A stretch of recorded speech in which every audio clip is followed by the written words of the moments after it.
difficulty with women who are completely out of control. But who women have should difficulty. control women? Well, other women themselves, men, society, just like everyone is controlled. I mean, you're controlled by society, I'm controlled by society, and thank God for that. I mean, funny, I mean, you described yourself as a liberal earlier, and I think a liberal doesn't think that a society controls women or men. Well, let's say regulates. I'm a psychologist as well. But what is an out-of-control woman? What is this creature? How do we know when we met one? Well, I'm sure that you've met women in your life that acted towards you in a bullying and detestable manner. It's very difficult for women to cope with that because they don't have any real recourse. And female bullying can be unbelievably vicious. And usually that takes the shape of reputation destruction, innuendo, and gossip. It's well documented. It's very difficult to defend. But no, men do it too, but men no. But disproportionately women, in your view, or not? Sorry. Yes, disproportionately women. That's what the data indicate. I mean, if men where is the data on innuendo and gossip? Well, it's among antisocial behavior among adolescents. It's a well-documented field. So, because people look at aggressive and antisocial behavior in women and in men. And in women, it tends to take the expression of innuendo, gossip, and reputation destruction. And in men, it tends to take the form of outright physical aggression. There's a whole literature on that. It's not a surprise to anyone. This has been known for 30 years.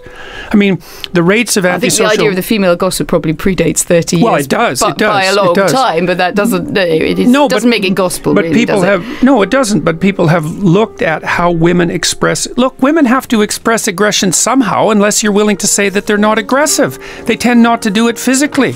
Not to the degree men do, so they use other channels. And what other channels are there other than physical aggression if you're going to be aggressive? Well, you go after people verbally. You go after them with innuendo and gossip and reputation destruction. And that's how it works. And just to be clear, that you think that's predominantly a female modus operandi? It isn't that I think that. Well, it's that the clinical literature indicates that.